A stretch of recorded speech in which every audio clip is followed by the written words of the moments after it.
하나님 앞에 나와 예배하는 우리 모든 성도들에게 우리 주님이 주시는 은혜와 평강 임하기를 주님의 이름으로 축복합니다. 좌우 계신 분들에게 이렇게 인사하겠습니다. 예수님께서 부활하셨습니다. 네. 새벽에는 여기서 인사를 하나 더 했습니다. 진짜요? 진짜입니까? 많은 사람들이 기독교, 원래 종교는 착하게 살고 또 좋은 삶을 살아가기 위해 행복과 위안을 주기 위해 있는 것 아니냐 이렇게 말합니다. 그러면 예수님이 부활하실 필요가 없고 죽으실 필요도 없습니다. 그래서 그렇게 믿지도 않고요. 그러나 우리 참된 신앙, 참된 경건은 우리가 그냥 행복하고 위로받고 그렇게 살려고 있는 것이 아닙니다, 여러분. 우리 영혼의 가장 심각한 문제인 죄와 사망, 그 문제를 해결하는 것이 우리 참된 경건이요 또 참된 신앙입니다. 예수님께서 죽으셨다 살아나신 것은 실제 역사라는 사실을 이 자리에 있는 우리 모든 성도들이 믿고 확신할 수 있기를 주님의 이름으로 축복합니다. 예수님의 십자가의 죽음 자체가 사망을 이기신 거예요. 죽음을 통하여 죽음을 이기신, 죽음을 죽이신 사건이고요. 오늘 이제 부활은 그 죽음을 이기고 승리한 것에 대한 선포의 날입니다. 선포, 공식적으로 선포하는 시간이죠. 그래서 우리도 예수님처럼 부활하고 다시 살아나게 될 것을 믿고 확신하는 시간인 줄로 믿습니다. 오늘 예배한 우리 모든 성도들의 마음에 굳건하고 분명한 이 부활의 소망과 부활의 믿음이 있기를 주님의 이름으로 축복합니다. 이 부활절만이 아니라 사실은 부활이라는 것은 매 주일 기억하는 거예요. 오늘 이제 부활주일이지만 또 일주일 뒤에 다음 주에도 주일 예배 드리잖아요. 이제 부활절 끝났으니까 십자가와 부활은 잘 집어넣어놨다가 내년 부활절 때 꺼내야겠다. 그게 아니고요. 매 주일이 부활의 날이에요. 초대교회 제자들과 성도들은 예수님께서 부활하신 안식 후 첫날 이 주일마다 모였습니다. 로버트 뱅크스가 쓴 1세기 예배 이야기에 보면은 그 시대 어떻게 예배 드렸는가. 우리는 주일날 예배 시간이 9시, 11시, 이제 이 시간 11시잖아요. 여러분 왜 11시에 모이는지 아십니까 혹시? 끝나고 밥 먹으려고요. 웃은 얘기가 아니고요. 일부러 그러는 겁니다. 아주 의도적인 거예요. 왜냐하면 초대교회가 어떻게 모였냐면 이 성도들이 주일날 오후 한 3시 정도 되면요 음식을 쌉니다. 그래서 그걸 가지고 교회로 모이는 거예요. 가정집으로 모이죠. 로마에서 주로 행해졌는데 가정집에 모여가지고요 거기서 모인 다음에 함께 성경을 읽고 찬송을 부르고 우리처럼 이렇게 형식을 갖춘 게 아니에요. 그냥 성경 읽고 그 중에서 말씀을 아는 사람, 가르칠 수 있는 사람이 가르치기도 하고 함께 찬송하기도 하고 아주 자유롭게 말씀 듣고 찬송하고 기도하는 그런 시간을 갖습니다. 3시예요. 그렇게 한 2시간에서 3시간 정도 하면 그때부터 이제 저녁을 먹습니다. 그럼 가지고 온 저녁을 가지고 각자 뚜껑을 열고서 이렇게 뚜껑은 우리만 있나요? 같이 먹고 교제하고 밥 먹는데 지금 우리처럼 한 30분 만에 그냥 뚝딱 먹고 가는 게 아니고요. 2시간이고 3시간이고 이렇게 누워가지고 먹는 거죠. 먹고 이야기하고 아이들은 또 아이들 방에 모여가지고 거기서 먹고 이야기하고 놀고 그 밤이 늦을 때까지 우리 옛날에 성탄절 전날 막 늦게까지 이렇게 놀았잖아요. 그렇게 한밤 9시 될 때까지 먹고 이야기하고 놀다가 돌아가는 거예요. 어두우니까 이제 혼자 사는 사람들은 좀 옆에서 도와주기도 하고 집에 바래다 주기도 하고 그렇게 하고 집으로 돌아갑니다. 그게 주일을 보내는 방식이에요. 보시면요 음식을 쌓아가지고 먹는데 먹는 것과 노는 것, 성찬과 교제가 구분되지 않아요. 성찬은 커뮤니온이잖아요. 영어로 컴, 함께, 유니온, 하나가 되는 거예요. 무엇을 통해요? 먹는 걸 통해. 음식을 함께 먹고 마시고 노는 걸 통해서 하나로 만드는데 그냥 먹고 노는 게 아니라 그 자체가 거룩한 예식이 되는 겁니다. 그러니까 코이노니아 교제와 성찬 커뮤니온이 분리되어 있는 게 아니라 그냥 하나인 거예요. 그 자체가 거룩한 예식입니다. 다음 주에 우리 전도예별 야외 예배 가는데 그냥 먹고 놀러 간다 생각하시면 여러분 큰 오해입니다. 그냥 우리 분위기 좋으라고 제가 하는 게 아닙니다. 그렇게 교회 사역과 행사를 아무런 신학적 근거 없이 하면요 그냥 놀자판이 되는 거예요. 여러분 꼭 기억하세요. 초대교회 원형의 방식을 우리가 생각하는 거예요. 그래서 각 전도회장님들도 그렇고 임원들도 그렇고요, 같이 먹고 이야기하고 교제하고 예배하고 가장 처음의 예배와 동일한 방식으로 진행하려고 하는 거예요. 그 모임을 통해서요, 이 로마 시대 때 이 교회가 주변에 있는 믿지 않는 사람들 있으면 데려다 초청하는 겁니다. 그러니까 초청받은 사람은 음식 준비해 가지 않아요. 그냥 가서 자유롭게 먹고 이야기하면서 거기서 복음을 듣고 예수 그리스도에 대해서 소개받고 그러면서 신자가 되고 예수님을 믿고 세례받게 되는 겁니다. 그런 모임이에요. 자, 오늘 왜 제가 먹는 이야기를 함께 했느냐면, 부활하신 예수님이 제자들에게 찾아오셨을 때 했던 게 바로 그 일입니다. 자, 여러분, 우리 읽었던 말씀 그 앞쪽에 41절 보니까요, 예수님께서 뭐라고 말씀하시냐면 제자들에게 와서 여기 무슨 먹을 것이 있느냐. 배고프셨나요? 예수님은 죄인들과 세리들과 자주 식사를 하셨어요. 바리새인들은 못마땅한 겁니다. 뭐 저렇게 그냥 자꾸 죄인들하고 먹고 마시고 먹기를 탐하는 자 아닙니까? 비난할 정도로 예수님은 그들과 자주 식사하셨어요. 왜 그렇게 하신 겁니까? 그게 하나 되는 걸 만드는 거예요. 죄인들과 하나 되어 그들을 구원해내는 우리 주님의 방식인 거죠. 자, 그리고 나서 식사하신 다음에 제자들을 향해서 부활의 증인으로 보내려고 하십니다. 부활의 복음을 증거할 사명자로 보내려고 하세요. 그냥 보내는 것이 아니라 두 가지를 주어서 보내려고 하십니다. 자, 첫 번째 무엇을 주시느냐? 말씀이 깨달아지게 하세요. 말씀이 깨달아지게. 오늘 44절 말씀에 보니까요, 또 이르시되 내가 너희와 함께 있을 때 너희에게 말한 바 곧 모세의 율법과 선지자의 글과 시편의 나를 가리켜 기록된 모든 것이 이루어져야 하리라 한 말이 이것이라 하시고, 보시면 모세의 율법, 선지자의 글, 시편, 이게 다 뭐냐면요, 구약 성경을 말하는 거예요. 그러니까 모든 성경이 누구를 향하고 있느냐, 마치 돋보기를 딱 대면요, 빛이 하나로 모여서 종이에 들어가면 까만 종이가 막 불이 타잖아요. 그런 것처럼 성경 아래 돋보기를 잘 갖다 대면요, 뭐가 나온다는 거예요? 예수 그리스도. 그러니까 그리스도를 만나야 돼요. 성경을 읽으면서 그리스도를 만나지 않으면 그건 잘못 읽은 겁니다. 하나님께서 자기 자신 우리에게 어떻게 보여주시는가? 하나님의 말씀, 곧 로고스 대신 그리스도를 통해서 하나님이 어떠한 분이신지, 구원이 무엇인지를 우리에게 보여주신다는 거죠. 그러니까 예수님이 아니면 하나님 만날 수 없어요. 예수님이 아니면 말씀을 깨달아 알 수 없습니다.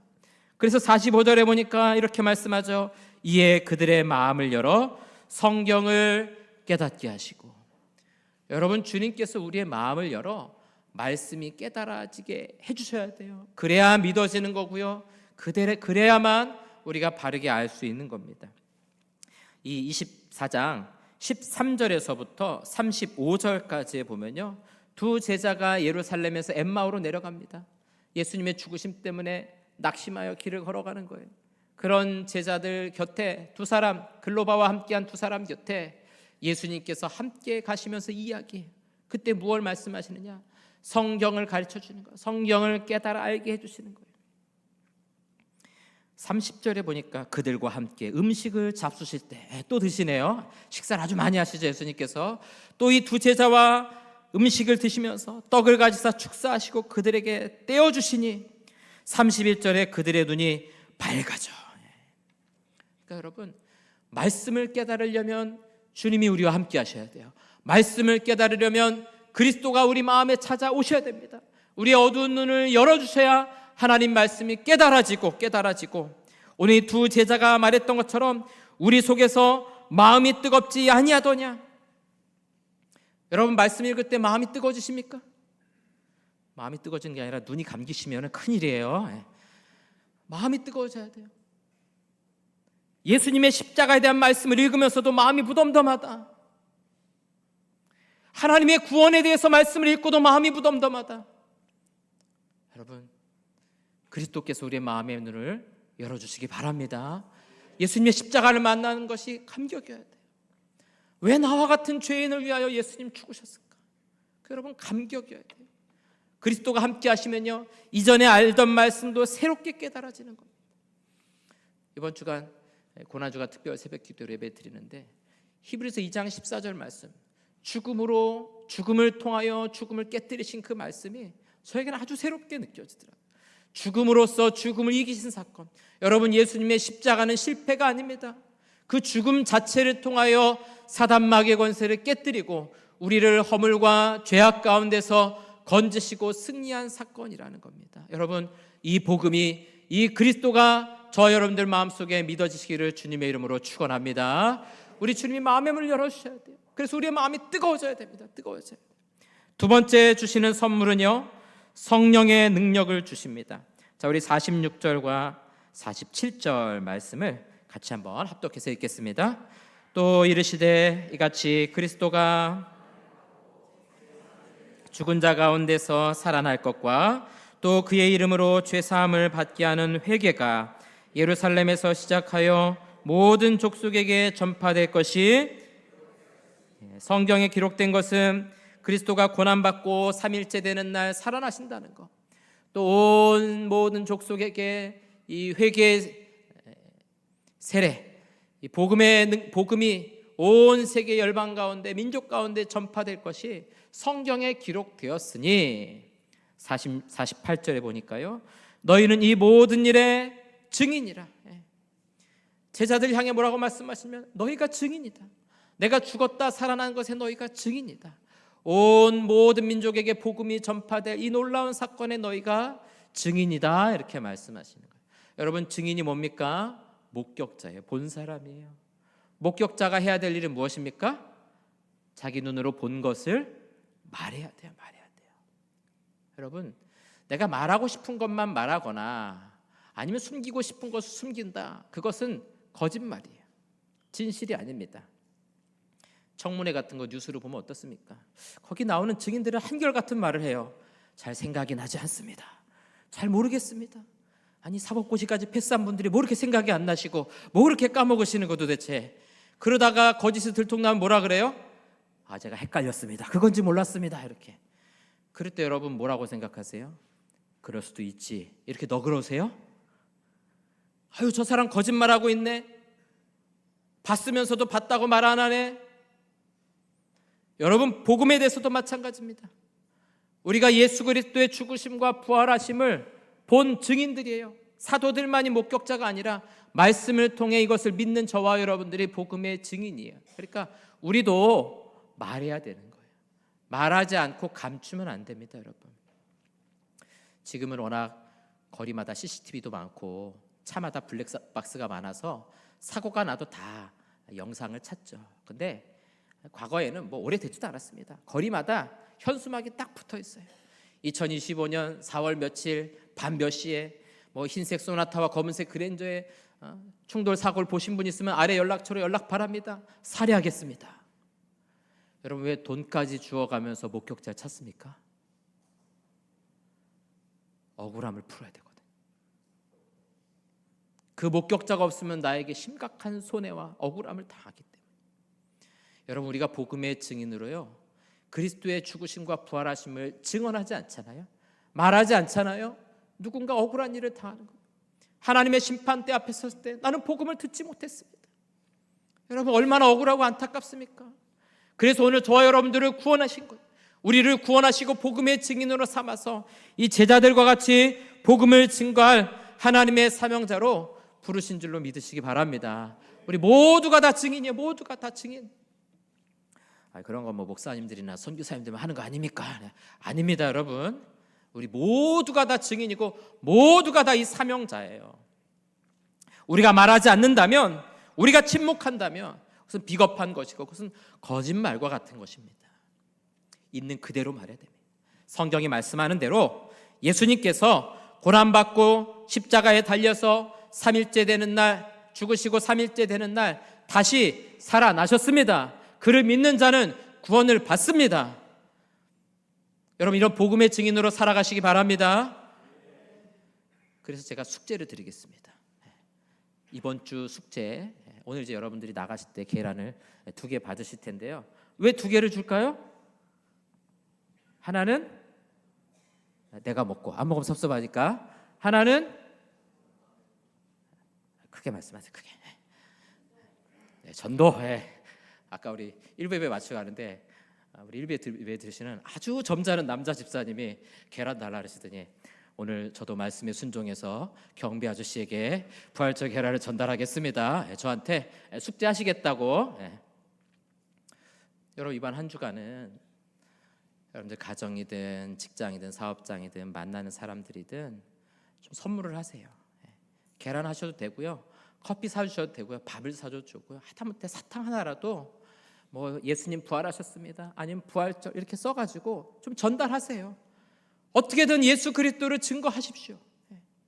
숙제니까 다음 주 들어오실 때 제가 한 분 한 분 검사는 못할 것 같고요. 여러분 선생님들이 왜 숙제 내줍니까? 하는 사람은 그게 불편하고 귀찮은 거예요. 그러나 그것을 하는 것이 나에게 유익한 거죠. 여러분 방학 숙제 내주면 어떻게 하셨습니까? 기뻐서 그날부터 하셨죠? 저는 별로 안 기뻐서요, 3일 남겨놓고 다 몰아서 했어요. 일기를 40일치 쓰느라고 그때 뭐 했지 하면서 막 쓰기 싫은데 막 반복해서 쓰는데요, 사실은 선생님이 되고 교사가 돼 보니까 숙제가 너무 중요한 거예요. 배운 걸로만 되는 것이 아니라 내가 직접 써보고 내가 직접 풀어보고. 여러분 백날 남이 전도하는 거 이야기 들어보고 뭐 해봐야 소용없습니다. 내가 직접 가서 그리스도를 증거해야 복음에 대한 마음이 생기는 거예요. 여러분 영혼 사랑하는 마음 어떻게 생긴지 아십니까? 생기면 가겠습니다가 아니에요. 가면 생기는 겁니다. 가면. 숙제니까 다음 주에 잘 해오시기 바랍니다. 못하겠으면 밥이라도 사주고, 밥 왜 사주세요? 목사님이 하라고 시켰어요. 그렇게라도 말씀하세요. 그렇게라도. 전도할 때 안 되면은 목사님이 시켰어요. 안 하면 혼난답니다. 그렇게라도 하십시오. 근데 여러분 아마 이렇게 이야기하면 많은 분들이 그러실 거예요. 목사님, 저는 딴 건 다 하겠는데 진짜 전도는 못 하겠어요. 내가 기도도 몇 시간 하겠고 뭐 봉사를 하라 그래도 그렇고 내 교회를 세우라 그래도 세우겠어요. 근데 전도하라 그러면 왜 그런지 입이 그냥 풀칠한 듯 탁 붙어가지고 그냥 한마디도 안 떨어져요. 다 이유가 있습니다. 이유가. 여러분 제자들도 겁쟁이였어요. 예수님 잡히셨을 때 다 도망갔습니다. 베드로는 다른 사람 다 줄을 버려도 저는 주님 죽는 데까지 쫓아가겠습니다. 아이고 그 말이 끝나기 무섭게요, 예수님 저주하고 도망간 사람이 베드로예요. 그런데 어떻게 위대한 복음의 사도들이 되었습니까? 49절 말씀입니다. 우리 같이 한번 합독해서 읽겠습니다. 49절. 볼지어다 내가 내 아버지께서 약속하신 것을 너희에게 보내리니 너희는 위로부터 능력으로 입혀질 때까지 이 성에 머물라 하시니라. 아멘. 제자들에게 제일 먼저 말씀하신 것은 빨리 가라 이게 아니에요. 예루살렘 성 안에 머물러 있으면서 위로부터 능력이 입힐 때까지, 성령이 너희에게 임할 때까지 기다려라 이거죠. 그러니까 그리스도께서 우리의 마음을 열어 깨닫게 하셔야 되고요, 성령이 우리에게 임하셔서 성령의 충만함을 받아야만 담대하게 복음을 전할 수 있는 거예요. 여러분 십자가의 능력에 사로잡힌 자만이 담대하게 그리스도를 증거하는 줄로 믿습니다. 여러분 이것을 구하세요. 성령의 능력을 부어주옵소서. 내가 그리스도에게 사로잡힌 자 되기 원합니다. 십자가에 사로잡힌 자 되기 원합니다. 여러분 바울이 가는 곳, 바울은 뭐라고 고백합니까? 그리스도의 십자가 외에는 자랑할 것이 없다고 고백하잖아요. 십자가 외에는 알지 않기로 작정하잖아요. 이번 한 주간 우리 특별 새벽 기도를 통해서 조선을 사랑한 선교사들의 이야기 봤잖아요. 마페 선교사가 조선에 들어올 때 뭐라고 고백합니까? 내가 그리스도의 십자가 외에는 알지 않기로 작정하였노니. 그 말이 언제 나오냐면요, 나는 조선을 문명화하러 가는 것이 아닙니다 이렇게 말해요. 여러분 선교는요 그 나라를 문명화시키는 게 아니에요. 미국에 좋은 문물을 가져오는 게 목적이 아닙니다. 우리 한국에 좋은 문물을 외국에 가져가는 게 선교가 아니에요. 그리스도만 전파하는, 그리스도만. 우리도 복음을 전할 때 마찬가지예요. 자꾸 미사역으로 붙이려고 그러고요, 뭐 좋은 걸 소개하려고 그러니까 그래요. 진짜 복음은요 그리스도만 증거하는 게 그리스도만. 제가 자주 말씀드리는 게 뭐냐면 성격 좋은 사람이 전도하는 거 아니라는 거예요. 제가 전도 폭발 강사로 몇 년을 이제 이전 교회 섬겼는데요, 이제 기수마다 모면 다 성향이 달라요. 어떤 기수는요 10명이 다 내성적인 분이에요. 말도 잘 안 하시고. 그래서 야, 이분들 데리고 전도를 어떻게 나가나, 저 석촌호수에 풀어놓고 올림픽공원 와가지고 영접시키고 해야 되는데 어떻게 해야 되나, 그분들 걱정해요. 저는 뭐 말도 크게 안 해요. 내성적이어서 말을 잘 못해가지고. 걱정 하나도 하지 마세요. 내성적이든 외향적이든 아무 상관없습니다. 열심히 훈련시켜가지고요, 딱 한 달 지나면 나갑니다. 어떤 분은 아주 비관적이에요. 뭐 이제 그분은 뭐 외국에서 살다 오셨는데, 목사님, 요즘 같은 시대에 이렇게 전도가 되겠습니까? 가서 예수님 믿으세요. 이게 전도 방법을 이게 가능합니까? 제가 그랬죠. 한 달 뒤에 다시 얘기하시죠. 한 달 뒤에, 한 달만 훈련 받고 다시 얘기하시죠. 한 달 뒤에 전도 나갔거든요. 그분이 제일 먼저 영접시켰어요. 예수님 믿으십시오. 영접하실 때 줄줄줄 따라서 영접 기도까지 하면 돌아와가지고요, 아유 목사님, 제가 잘못 말한 것 같아요. 영접하시네요. 보니까. 오늘 저와 여러분들이 가는 곳에 이런 놀라운 복음의 역사가 나타나게 될 줄로 믿습니다. 믿고 가시면 돼. 믿고 가시면. 지난주에 구역 신방 예배를 드리고 점심을 먹고 나오는데요, 주차 관리하시는 분이 뭐 이렇게 안내를 해주셔서 나오다가 또 그냥 가기 섭섭하니까 또 한마디 해야죠. 예수님 믿으시라고, 교회 가시라고. 그랬더니 이분이 갑자기 입이 열리는데요. 제가 누구 목사님도 알고 누구 목사님도 알고 어느 교회도 알고, 워낙 유명한 목사님 이야기하셔서 우리 대한민국이 아니라 전 세계가 아는 목사님을 막 이야기를 하셔가지고, 야, 이분이 교회를 다니시는지 아니면 안 다니면 예수님 믿으실래나 그랬더니 갑자기 내가 누구 목사님도 알고 누구 목사님도 아는데 그분에게 사기를 당했어요 이러시는 거예요. 그래서 아이고 참 전도하기 힘들다. 왜 사기를 당해가지고. 여러분 전도할 때 그런 얘기 들으시면 어떻게 하십니까? 미안해, 교회 안 가도 돼 이러실 거예요? 마무리는 거죠. 그래도 예수님 믿으시고 그래도 교회 가십시오. 여러분, 우리는요, 목사를 전하는 게 전도가 아닙니다. 훌륭하고 위대한 목사 전하는 게 전도가 아니에요. 큰 교회, 위대한 교회 전하는 게 전도가 아니에요. 그럴 것 같으면 목사를 탤런트 불러다가 하면 되고요, 유명한 사람 불러다 하면 되고요, 교회를 무조건 최신식으로 가장 좋은 시설로 지으면 다 될 것 같잖아요. 여러분, 전도는 그리스도만 증거하는, 죽으시고 부활하신 예수 그리스도만 증거하는 거예요. 누가 뭐라고 말하든 우리는 그리스도만 전하시면 돼요. 여러분, 왜 자신이 없어요? 말주변이 없어 자신이 없습니까? 우리 교회는 좀 부끄러워가지고 예수님 믿고 다른 교회 가시라고 그렇게 좀 부끄러워서 못 하시겠어요? 여러분, 이 그리스도를 증거하라고 부활의 증인으로 우리를 불러주셨어요. 그래서 우리에게 성령을 부어주십니다. 여러분들의 각자의 그 위치를 주신 이유가 부활의 증인으로 삼으시기 위한 하나님의 뜻이에요. 왜 고난 주신지 아십니까? 그걸 통해 그리스도를 증거하라고 고난을 주신 거예요. 어제 국민일보에 보니까 가수 유열 씨가 신문에 나왔더라고요. 1986년에 MBC 대학가요제로 데뷔했습니다. 사진 좀 보여주실까요? 좀 예전 가수이긴 한데요, 아래쪽에 있는 모습이 한참 활동할 때 방송에 나왔던 거고요, 위에 있는 그림이요, 똑같은 사람인데 저렇게 말랐습니다. 이분이 2년 전에 칼빈 신학교도 졸업하셨어요.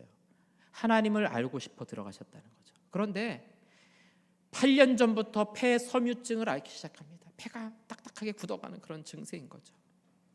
그런데 작년 5월부터 이게 심각해진 거예요. 너무 심각해서 폐 이식 수술을 하지 않으면 죽을 위기가 온 거예요.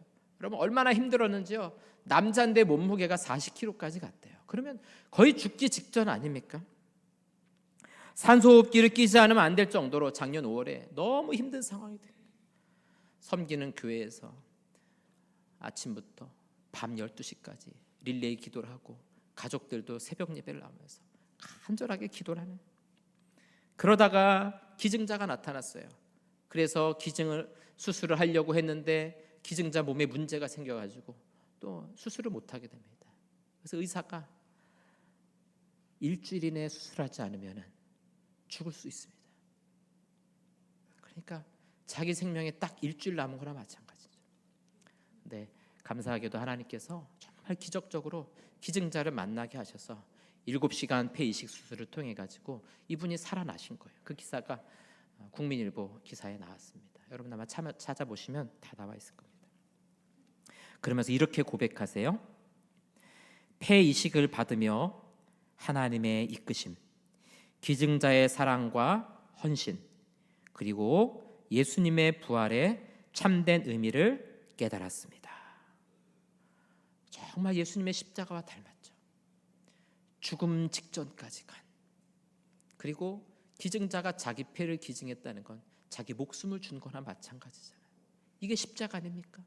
그리고 거기서 살아났을 때 그 감격은 부활의 의미가 무엇인지 진짜 자신이 깨닫는 거예요. 근데 여러분, 이렇게 살아나게 하신, 우리를 살리신 하나님의 은혜를 경험하잖아요. 그럼 모두가 공통적으로 고백하는 마지막 고백이 있습니다.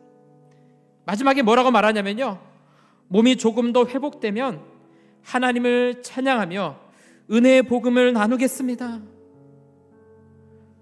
여러분, 구원의 기쁨과 감격 있는 사람들 모두 동일하게 말해요. 나를 구원하신 주님을 전하기 원합니다. 여러분, 기쁜 일, 감격스러운 일 있으면요, 말하지 않고 견딜 수 없어요. 여러분, 정말 예수님의 십자가에 붙들려 계십니까? 부활의 기쁨과 감격이 있으세요? 구원의 기쁨이 있으십니까? 말하지 않고 못 견디요. 말하지 않고 못 견뎌요. 오늘 이 자리에 있는 예배한 우리 모든 성도들, 예수님이 육체로 다시 살아나신 것이 믿어지지 않는 분들 있다면 여러분 꼭 믿으시기 바랍니다. 그리고 우리에게 이 구원의 기쁨을 주신 주님, 이제 우리를 그 부활의 증인으로 불러주셨어요. 여러분 곁에 불신자들을 보내주신 이유입니다. 여러분 곁에 믿지 않는 가족들, 믿지 않는 직장 동료들 주신 이유가 그거예요. 여러분 두려워 말고 침묵하지 마시기 바랍니다. 부활하신 그리스도를 증거하십시오. 기쁨으로 증거하십시오. 하나님이 가장 기뻐하실 줄로 믿습니다. 우리의 평생의 삶이 이런 부활의 증인의 삶을 살아가는 우리 모든 성도들 될 수 있기를 주님의 이름으로 축원합니다.